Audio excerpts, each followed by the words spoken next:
প্রিয় দর্শক, থলের বিড়াল বের হয়ে আসতে শুরু করেছে। জাতিসংঘের মহাসচিব অ্যান্টোনিও গুতেরেস কেন, কি উদ্দেশ্যে, কোন এজেন্ডা নিয়ে মহা ধুমধামের সঙ্গে বাংলাদেশের 4 দিন সফর শেষে ফিরে গেলেন? কিছু কিছু বিষয় একেবারে সুনির্দিষ্টভাবে আপনাদের সামনে তুলে ধরলে খুব খোলাসা হবে যে কি উদ্দেশ্য নিয়ে তিনি এসেছিলেন, কারা তাকে নিয়ে এসেছিলেন। বিভিন্ন রাজনৈতিক দলের সঙ্গে জাতিসংঘের লোকাল অফিস রাউন্ড টেবিল বৈঠকের আয়োজন করলেও কারা সেখানে কন্ডাক্ট করেছিল, সঞ্চালনা করেছিল।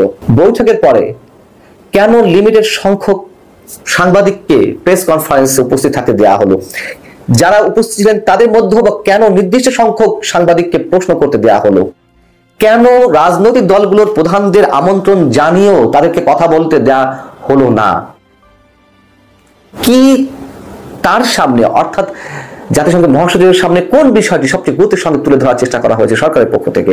আসুন ছোট ছোট করে কয়েকটি প্রশ্ন উত্তর আমরা মিলাই। প্রথম কথা হচ্ছে, শনিবার দুপুর 1টায়, একেবারে নির্দিষ্ট হয়ে বলছি, দুপুর 1টা থেকে 3টা পর্যন্ত জাতিসংঘের লোকাল অফিসের মাধ্যমে রাজনৈতিক দলের প্রধানদেরকে আমন্ত্রণ জানানো হয়েছিল রাউন্ড টেবিল বৈঠকে উপস্থিত থাকার জন্য।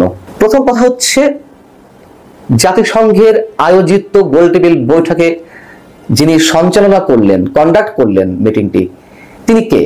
সরকারের আইন উপদেষ্টা ডক্টর আসিফ নজরুল। তিনি কেন কন্ডাক্ট করবেন? এটা জাতিসংঘের প্রোগ্রাম, সরকারের তো নয়।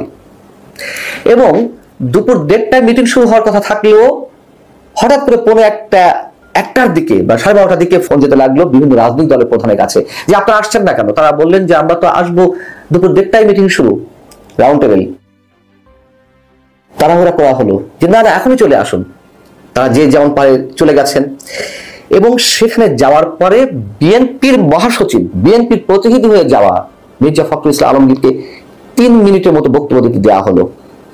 মাহমুদুর রহমান মান্না, বর্ষিয়ান রাজনীতিবিদ, নাগরিক ঐক্যের সভাপতি, তাকে বক্তব্য দিতে দেওয়ার সময় বলে দেওয়া হলো 2 মিনিট আপনার জন্য নির্ধারিত সময়। কত বড় অপমান করা হচ্ছে এক একজনকে। আর রুইন হোসেন প্রিন্সের মতো মানুষজনদেরকে, যারা বাংলাদেশের কমিউনিস্ট পার্টির সাধারণ সম্পাদকের পদবি হোল্ড করেন, তাদেরকে বক্তব্য দিতে দেওয়া হলো না। এরকম আরো অনেককে বক্তব্য দিতে দেওয়া হয়নি। কেন? অজুহাত হচ্ছে তারা দেরি করে গেছেন। তারা তো দুপুর 1টার মিটিং হিসেবে রওনা দেওয়ার কথা ছিল, তারপরেও তারা ঘড়ি করে গেছেন ফোন পাওয়ার পরে।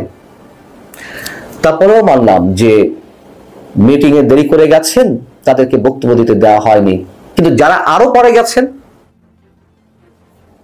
জাতীয় নাগরিক পার্টির আহ্বায়ক নাহিদ ইসলাম, যুগ্ম আহ্বায়ক সামান্তা শারমিন, তারা তো আরো পরে গেছেন, গিয়ে তারা বক্তব্য দেওয়ার সুযোগ পেয়েছেন, আয়েশি ভঙ্গিতে বক্তব্য দিয়েছেন এবং এতে করে রাজনীতিবিদ অপমান বোধ করেছেন।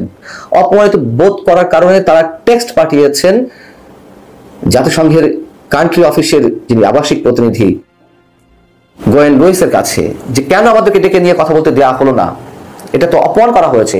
তিনি সরি বলেছেন, এক্সকিউজ দেখানোর চেষ্টা করেছেন। তিনি বলেছেন কন্ডাক্ট আমরা করছিলাম না, সরকারের আইন উপদেষ্টা করছিলেন, তারপরও আমরা ক্ষমা প্রার্থী। তারা ক্ষমা চেয়েছেন, সেসব রেকর্ড আমার কাছে আছে। এবং যারা সেখানে গিয়ে কথা বলতে পারেননি, অপমান করা হয়েছে, তাদের সঙ্গে আমি কথা বলেছি। বিশেষ করে রুইন হোসেন প্রিন্সের সঙ্গে আমি কথা বলেছি, তিনি এইসব ঘটনার সত্যতা স্বীকার করেছেন।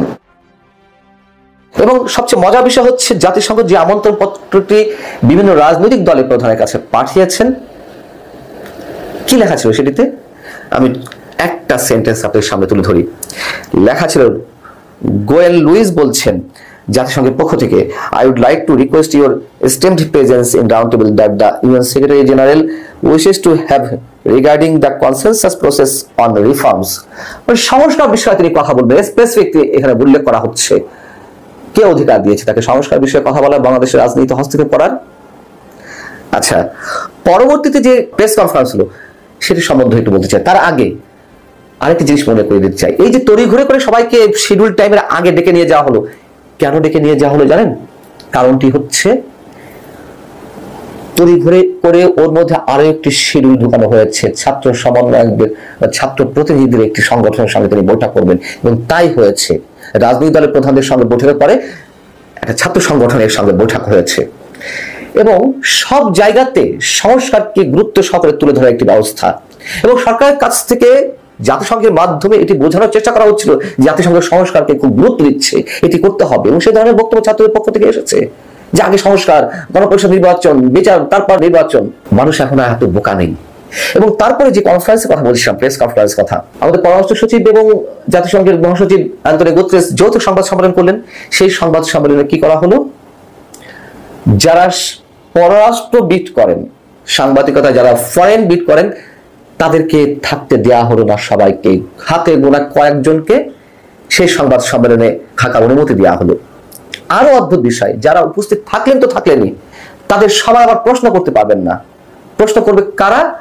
আগে থেকে পূর্ব নির্ধারিত 4 জনের নাম ঘোষণা করা হলো যে এই 4 জন প্রশ্ন করবেন। সেই 4 জনের মধ্যে কারা?